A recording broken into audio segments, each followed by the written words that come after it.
Hello friends, welcome back Spain news channel நண்பர்களே. எனக்கு இந்த வீடியோவில் மிக முக்கியமான ஒரு எச்சரிக்கையான ஆன்மீக தாள்களை தான் இப்போ இந்த வீடியோவில் அதிரடியாக பார்க்க போகிறோம். ஆன்மீக தாள்களை அதிரடியாக பார்க்குறதுக்கு முன்னாடி எதை பற்றிய ஆன்மீக தாள்கள் அப்படிங்கிறத ஷேர் பண்ணுறேன், அதை தெரிஞ்சுக்குங்க. நாளை நாள் தேதி பார்த்தீங்கன்னு வச்சுக்கோங்களேன், ஜனவரியுடைய 14ஆம் தேதி. அதே போல் தமிழ் மாதம் பார்த்தீங்கன்னு வச்சுக்கோங்களேன், குரோதி ஆண்டுடைய மிகவும் முக்கியமான 10வது மாதமான தை மாதத்துடைய முதல் நாள் பிறப்பு.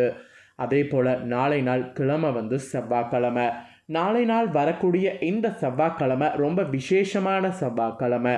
நம்ம அனைவருமே கொண்டாடக்கூடிய ஒரு செவ்வாய்க்கிழமை. அப்படி என்ன செவ்வாய்க்கிழமை அப்படிங்கிறது நான் சொல்ல தேவையில்லை, அனைவருக்குமே தெரியும். இருந்தாலும் சொல்கிறேன், நாளை நாள் தையுடைய முதல் நாள் தை பொங்கலானது வந்திருக்கு. ஸோ தை பொங்கல் முதல் நாள் நம்ம வீட்டில் பொங்கல் வைக்கிறதுக்கு உகந்த நேரம் எது, கடைபிடிக்க வேண்டிய நடைமுறைகள் என்னென்ன இருக்குது அப்படிங்கிறத தான் உங்களுக்கு சொல்ல போகிறேன். அதை இந்த வீடியோவில் தெரிஞ்சு கரெக்டாக அந்த நேரத்தில் நாளை நாள் பொங்கல் வைங்க. பொங்கல் வைக்கிறதுக்குன்னு சில உகந்த நேரம் இருக்குது. அந்த நேரத்தில் நாம் வீட்டில் பொங்கல் வைத்தால் தான் அந்த பொங்கக்கூடிய பொங்கலுக்கு ஒரு பலன் நமக்கு கிடைக்கும். அதனால் பொங்கல் வீட்டில் நாளை நாள் வைக்கிறதுக்கு உகந்த நேரத்தை தெரிஞ்சுக்குங்க. அதுக்கு முன்னாடி அனைவருக்கும் இனிய பொங்கல் நல்வாழ்த்துக்கள். இந்த பொங்கல் உங்களுடைய வாழ்க்கையில் நல்லதையே கொண்டு வரட்டும். தை பிறந்தால் வழி பிறக்கும் அப்படிங்கிற பழமொழிக்கேற்ப இந்த தை பிறந்ததுக்கு பின்னாடி உங்கள் வாழ்க்கையில் எல்லா வளமும் பெருகட்டும். அதுக்கு கண்டிப்பாக நான் இறைவனை பிரார்த்தனை செய்து கொள்கிறேன். ஃபஸ்ட்டு பொங்கல் அப்படின்னாவே பொங்கல் வைக்கணுமா அப்படின்ட்டு ஒரு சிலர்லாம் டவுட்டாக இருப்பீங்க. அவங்களுக்கு முதல்ல ஒரு விஷயம் சொல்கிறேன். கண்டிப்பாக தை பொங்கல் அன்னைக்கு பொங்கல் கண்டிப்பாக வைத்தே ஆகணும். அது ஏன் வைக்கணும் அப்படிங்கிற காரணத்தை நான் உங்களுக்கு இந்த வீடியோவில் எலாபரேட்டாக எக்ஸ்பிளைன் பண்ணுறேன். எல்லாத்தையுமே இந்த வீடியோவை ஸ்கிப் பண்ணாமல் பாருங்கள், எல்லாத்தையுமே தெரிஞ்சுக்குங்க. இது ரொம்ப யூஸ்ஃபுல்லாக இருக்கும். தையுடைய முதல் நாள் என்ன செய்தால் என்ன பலன் கிடைக்கும் அப்படிங்கிறத நாம் தெரிஞ்சுக்க முடியும். ஸோ வீடியோ ஸ்கிப் பண்ணாமல் பாருங்கள். வாங்க இப்போ தை பொங்கல் உங்கள் வீட்டில் பொங்கல் வைக்க உகந்த நேரம் எது அப்படிங்கிறத பார்க்கலாம். ஆக்சுவலி பொங்கலான நாளை நாள் அதிகாலையில் எழுந்து நீராடி வீட்டை சுத்தம் செய்து முற்றத்தில் சாணத்தெழுத்து கோலமிட வேண்டும். ஆனால் இப்போ இருக்கக்கூடிய காலகட்டத்தில் பெரும்பாலான வீடுகளில் பொங்கலுக்கு முந்தைய நாளான இன்றைய இரவே கோலம் வரைந்து விடுறோம். ஸோ ஓகே தான், ஒன்றும் பிரச்சனை கிடையாது. பொங்கல் பண்டிகைங்கிறது தமிழகம் முழுவதும் வெகு விமர்சையாக கொண்டாடப்படக்கூடிய ஒரு அறுவடை திருநாள். இது எல்லா தமிழர்களுக்குமே பிடித்த ஒரு பண்டிகை என்று சொல்லலாம். அதுவும் கிராமப்புறங்களில் இருக்கக்கூடிய மக்களுக்கு ரொம்ப ஒரு பெரிய பண்டிகைனா அது பொங்கல் தான். நல்ல அறுவடை தந்ததற்காக சூரிய பகவானுக்கு நன்றி தெரிவிக்கக்கூடிய விதமாக மக்களாகிய நாம் இதை கொண்டாடணும் என்று சொல்லப்படுது. பொங்கலுக்கு முன் மக்கள் தங்களுடைய வீடுகளை சுத்தம் செய்து புது வர்ணங்களை பூசி மாவிள தோரணங்கள் கட்டி அலங்கரிப்பாங்க. இதெல்லாம் கிராமப்புறங்களில் பார்க்கும்போது அவ்வளவு அழகாக இருக்கும். தமிழகத்தில் இந்த பொங்கல் பண்டிகை 3 நாட்கள் விமர்சையாக பார்த்திங்கன்னு வச்சுக்கோங்களேன் கொண்டாடப்படும். நாளை முதல் நாள் சூரிய பொங்கல். நாளை நாள் தான் ரொம்ப முக்கியமான நாள். அனைவருடைய வீட்லேயுமே பொங்கல் பொங்கியே ஆகணும். நாளை சூரிய உதயத்திற்கு முன்பு அதிகாலையில் ஒரு நாள் எழுந்து தலைக்கு நீராட வேண்டும். பிறகு தான் பார்த்திங்கன்னு வச்சுக்கோங்களேன் பொங்கலை வைக்கணும். தென் மாவட்டங்களில் பாரம்பரியமாக இந்த பொங்கல் வீட்டு வாசலில் அடுப்பு கட்டி வைப்பாங்க. வீட்டு வாசலில் அந்த சைடெலாம் அடுப்பு கட்டி வைத்து பனை ஓலையில் பொங்கல் வைப்பாங்க. இதற்காகவே அங்கெல்லாம் பார்த்திங்கன்னு வச்சுக்கோங்களேன் பொங்கலுக்கு ஒரு வாரம் முன்னதாகவே சந்தைகளில் அடுப்புகள் கட்டிகள்லாம் வாங்கிடுவாங்க. பனை ஓலை விற்பனையெல்லாம் வாங்கிடுவாங்க. எல்லாமே வாங்கி அமோகமாக பொங்கலுக்கு காத்துட்ருப்பாங்க. ஸோ இது தென் சைடெலாம் பார்த்திங்கன்னு வச்சுக்கோங்களேன் ரொம்ப இந்த மாதிரி தான் இருக்கும். ஸோ நம்ம சைடெலாம் பார்த்திங்கன்னு வச்சுக்கோங்களேன் வாசலில் அடுப்பு கட்டி பொங்கல் வைக்கிறது பழக்கம் இருக்காது. அப்படி இல்லைனாலும் ஓகே தான், நீங்கள் கண்டிப்பாக பார்த்திங்கன்னு வச்சுக்கோங்களேன் வீட்டுக்குள்ளே பொங்கல் வைக்கலாம், ஒன்றும் பிரச்சனை கிடையாது. அந்த சைடெலாம் பார்த்திங்கன்னு வச்சுக்கோங்களேன் அடுப்பு கட்டிக்கெல்லாம் சுண்ணாம்பு அடித்து காவியில் பட்டையெல்லாம் தீட்டுவாங்க. அதே போல் பொங்கல் பானை வைக்கக்கூடிய இடத்துல சுற்றிலும் காவி சுண்ணாம்பெல்லாம் வைத்து அதையும் பட்டை தீட்டுவாங்க. இப்படி அந்த இடத்தையே பார்த்திங்கன்னு வச்சுக்கோங்களேன் ஒரு கோலாகலமாக மாற்றிடுவாங்க. அதாவது ரொம்பவே பார்க்குறதுக்கு பார்த்திங்கன்னு வச்சுக்கோங்களேன் மங்களகரமாக மாற்றிடுவாங்க. ஸோ இப்படியெல்லாம் பொங்கலுக்கு ஏற்பாடுகள் இன்றளவும் பார்த்திங்கன்னு வச்சுக்கோங்களேன் நடந்துட்டு தான் இருக்குது. ஸோ இப்போ நாளை நாள் பொங்கல் வைப்பது எப்படி அப்படிங்கிறத உங்களுக்கு சொல்கிறேன், அதை நோட் பண்ணிக்கோங்க. பொங்கல் அன்று நாளை ஒரு நாள் மட்டும் அதிகாலையில் எழுந்துருங்க. ஃபஸ்ட்டு நீராடிருங்க. அதுக்கப்புறம் உங்களுடைய வீட்டில் இருக்கக்கூடிய இடங்களை சுத்தம் செய்யுங்க. முற்றத்தில் சாணம் தெளித்து கோலம் போடுங்க. ஆனால் கண்டிப்பாக நீங்கள் இன்றைய நாளே போட்டு இருந்தீங்கன்னா ஓகே தான். ஆனால் நீங்கள் இன்றைய நாளே கோலம் போட்டிருந்தாலும் பொங்கல் வைக்கக்கூடிய அந்த பகுதியில் கண்டிப்பாக நீங்கள் சின்னதாக ஒரு கோலம் போட்டு தான் ஆகணும். அது உங்களோட கேஸ் அடுப்பில் கூட நீங்கள் சின்னதாக பார்த்தீங்கன்னு வச்சுக்கோங்களேன் போடலாம்.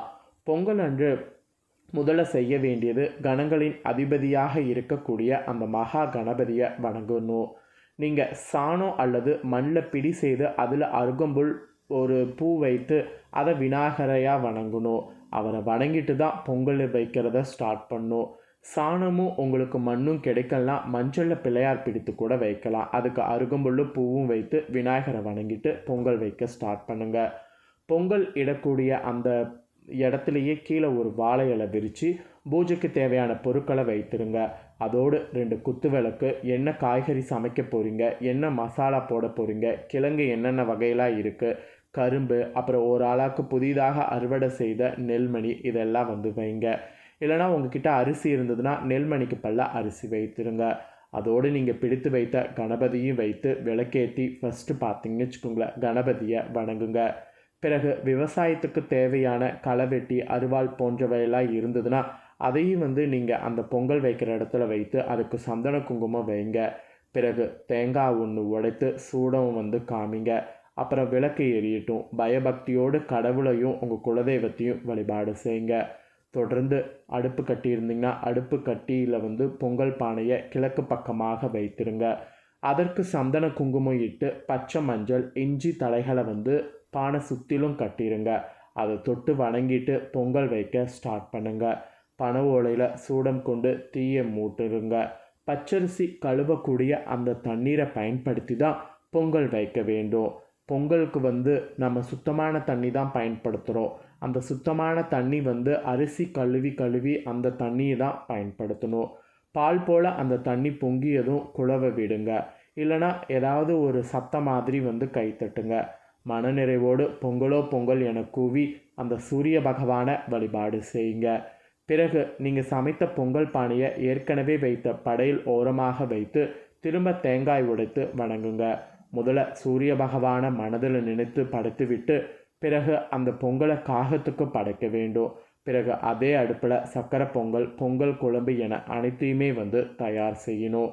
பொங்கல் வைத்த பானையை நீங்கள் நாளை கழுவக்கூடாது. அதில் கொஞ்சமாவது பொங்கலை மிச்சம் வைத்துவிட்டு அடுத்த நாள் தான் கழுவணும். இதனால் வீட்டில் தன தானியம் பெருகும், விவசாயத்தில் நல்ல மகசூலை காண முடியும்.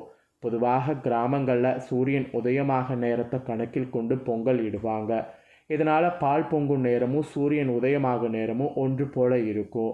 இன்னும் சில வீடுகளில் சூரிய உதயத்துக்கு முன்பாகவே பொங்கல் வைத்து விடுவாங்க.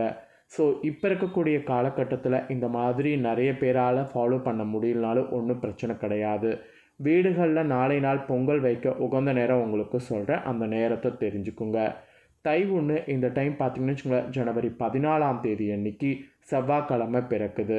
ஸோ பொங்கலுடைய காப்பு கட்ட நல்ல நேரம் நாளை நாள் காலை 9லேருந்து 10:30. அப்புறம் பொங்கல் வைக்க உகந்த நேரம் நாளை நாள் காலையில் 6லேருந்து 7:30 வரையும் டைம் இருக்குது. அந்த டைம் விட்டுட்டிங்கன்னா காலையிலே 9லேருந்து 10:30 வரையும் டைம் இருக்குது. அந்த டைமும் விட்டுட்டிங்கன்னா மதியம் 12லேருந்து 1:30 வரையும் இருக்குது. ஸோ இந்த 3 டைமும் வீட்டில் பொங்கல் வைக்க உகந்த நேரமாக சொல்லப்படுது. இந்த 3 நேரத்தில் எந்த நேரத்தில் உங்களுக்கு பொங்கல் வைக்க கரெக்டாக இருக்கோ அந்த நேரத்தை கரெக்டாக பயன்படுத்திக்கோங்க.